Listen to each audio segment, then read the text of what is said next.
La flota estelar certifica que esta reseña no tiene spoilers. Tarzán contra Maciste.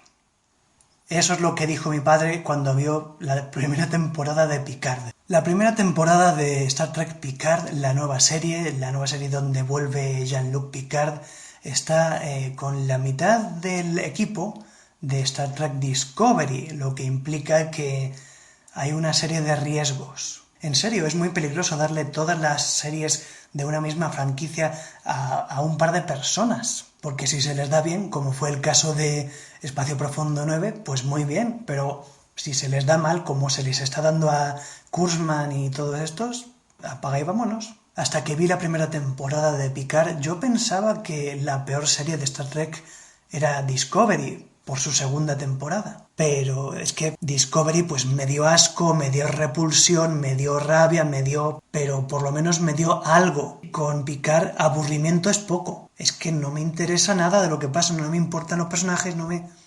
Por lo que he podido leer, Patrick Stewart se animó a volver como Picard después de hacer la película Logan. En esa película hace de un profesor X decadente, en un mundo decadente, todo muy decadente.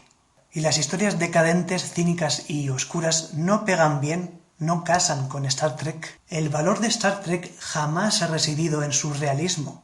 Nunca. El valor de Star Trek reside en mostrarte una sociedad que lucha por dejar atrás sus vicios y que en muchos casos lo ha conseguido. Es esa inspiración, ese mostrarte que se puede, ese mostrarte a personas como tú. Aplicar la premisa de Logan, un mundo que ha ido a peor, para una historia de Star Trek, un mundo que ha ido mejor, Tarzán contra Maciste. Anula la primera razón por la que sería verdaderamente interesante ver la serie. Yo creo sinceramente que Picard solamente te puede gustar si lo ves como algo separado, como una serie de espacio, una cosa de gente que va por el espacio y hace cosas, pero no de Star Trek. O si no te gusta Star Trek, a lo mejor si no te gusta, pues puede gustarte Picard. En ese caso, si no te gustan las utopías, disfruta de este thriller oscuro y distópico. De hecho, hay escenas que no solo no cuadran en Star Trek, sino que no cuadrarían ni siquiera en la mayoría de los thrillers oscuros de hoy en día.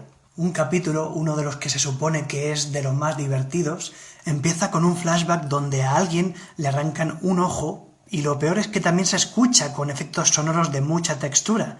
A su vez, en otro de los últimos episodios, una mujer enloquece y se golpea la cabeza con una roca, y muestran todo desde su punto de vista.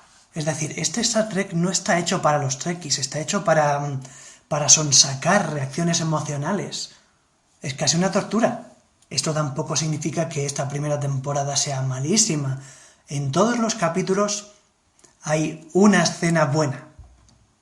Búsquenla. Mi escena favorita, en proporción, no en cantidad, sino en proporción, es la escena donde una pareja se pone a deslizarse por un pasillo, porque quien haya tenido una pareja y haya hecho algo parecido sabe que hacer esas bobadas puede ser algo muy especial, un recuerdo muy memorable.